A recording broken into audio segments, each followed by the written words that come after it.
अस्सलाम वालेकुम बॉयज़, उम्मीद सब खैरियत से होंगे। Welcome to my mini vlog. तो जी हम आए हुए हैं सऊदी अरेबिया उम्रा के लिए और अभी हम लोग निकल गए हैं ज़ियारत के लिए। ज़ियारत के लिए हम जा रहे हैं ताइफ। होटल की लॉबी में आ गए हैं, लिफ्ट ब्लास के नीचे चलते हैं बाहर और देखते हैं। बाहर आ गए हैं, अब टैक्सी की तलाश शुरू की जा रही है ताकि हमें यहाँ से टैक्सी मिले जो हमें वहाँ तक ले जाए। ये अड्डा है, यहाँ पर टैक्सियाँ सारी खड़ी होती हैं और हमें ढूंढनी है ताइफ की तरफ टैक्सी। बड़ी मुश्किल से एक गाड़ी मिल गई है, भाई राज़ी हो गए हैं, हमें लेकर जा रहे हैं। तो अब ये सारी हमें ज़ियारतें कराएंगे और गाइड भी कर लेंगे। और सबसे अच्छी बात होगी कि भाई पाकिस्तानी है तो हमारी लैंग्वेज सुन सकेंगे।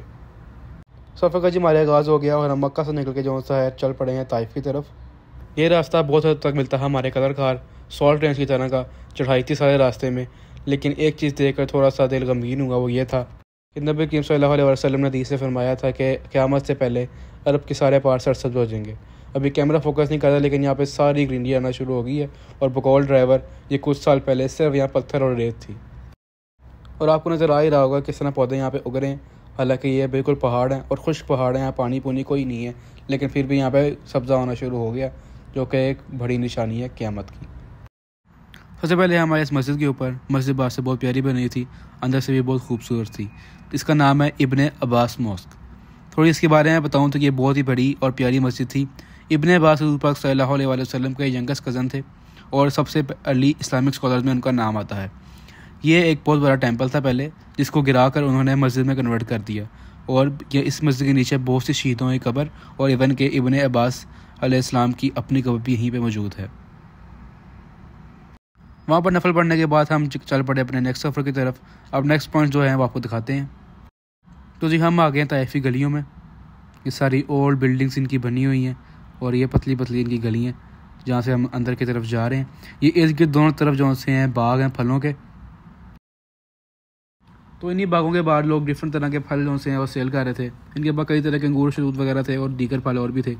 तो हम आगे जा रहे थे डीप चेक करने के लिए। तो हमें नज़र आया ये है वो बाग, लेकिन अब ये बाग जो से उसके हालात इतने सही नहीं रहे क्योंकि यहाँ सफाई वगैरह होती नहीं है। और ये जो आपको एंड नज़र आ रहा है यहाँ पे बहुत कम अब बाग रह गया है। थोड़ा और एक्सप्लोर करने के लिए हम निकल पड़े साइड पे गली के अंदर। ये साइड पे छोटी सी गली जा रही थी और हमने कहा इसके अंदर चेक करते हैं। तो नज़र पड़ी कि यहाँ पे एक बाग था पहले। लोकल बंदे ने बताया कि ये बाग था, लेकिन अब गवर्नमेंट ने यहाँ पे कुछ करने से मना करती है क्योंकि उन्होंने अपने यहाँ पे कोई चीज़ बनानी है, कोई बिल्डिंग बनानी है। इस वजह से यहाँ पर अब कुछ नहीं हो रहा। तो ये बाग अब तकरीबन टोटल ख़त्म हो चुका हुआ है। चलते चलते कुछ पुरानी कंस्ट्रक्शन नज़र आई लेकिन उनके भी हालात अब बहुत ही बुरे थे। तो हमने सोचा फिर यहाँ से वापस ही चलते हैं क्योंकि बहुत ही सुनसान और वीराना था ये। तो मस्जिद के साथ ही ये मॉस्क थी, इसका नाम था इब्ने अली मॉस्क। इसका नाम इसलिए रखा गया क्योंकि हज़रत अली बिन अबी तालिब ने यहाँ से अपनी टीचिंग जो इस्लाम के लिए की थी ताइफ के अंदर, यहाँ से स्टार्ट लिया था इस जगह से। उसके बाद हम आ गए हैं उस पॉइंट पर जहाँ हुज़ूर पाक सल्लल्लाहु अलैहि वसल्लम पर ताइफ वालों ने पत्थर बरसाए थे। ये छोटी सी जो एक मेहराब सी बनी हुई दीवार में हुज़ूर पाक सल्लल्लाहु अलैहि वसल्लम इस पॉइंट पर नमाज़ पढ़ रहे थे जब ताइफ के लोगों ने उनके ऊपर पत्थर बरसाए। लेकिन अल्लाह का हुक्म ऐसा हुआ कि वो पत्थर जो से हैं नीचे ना आ सके, जिनमें एक पत्थर ये है, दूसरा पत्थर इसके पीछे है जो बड़े साइज़ में है, और तीसरा पत्थर इसके टॉप पे जो पड़ा हुआ है ये है। और ये पत्थर अल्लाह के हुक्म से तब से लेकर आज तक वहीं पर ठहरे हुए हैं और अपनी जगह से नहीं हिले विदाउट एनी सपोर्ट। तो ये वो किस्सा है जब हुज़ूर पाक सल्लल्लाहु अलैहि वसल्लम पर ताइफ के लोगों ने कंकर बरसाए थे और हुज़ूर पाक सल्लल्लाहु अलैहि वसल्लम को हज़रत जिब्रील ने आकर कहा था कि आप हुक्म दें तो मैं इनको पहाड़ों के दरमियान में निस्तो नबूद कर दूँ।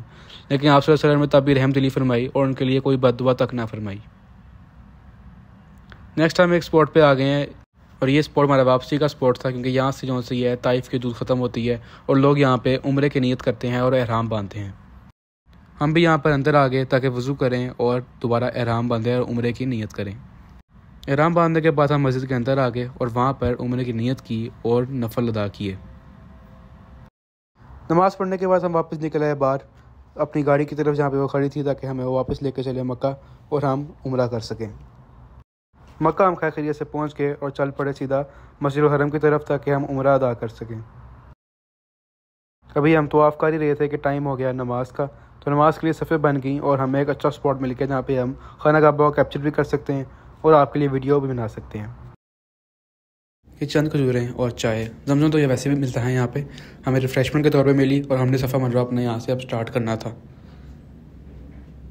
सफ़ा मरवा के बाद हम लोग आगे बाहर और जा रहे हैं अपने होटल की तरफ वापस। होटल में भाई आ गए, भाई का मशीन थी, मशीन से खुद ही अपने बाल ट्रिम कर लिए और अल्लाह हाफिज़।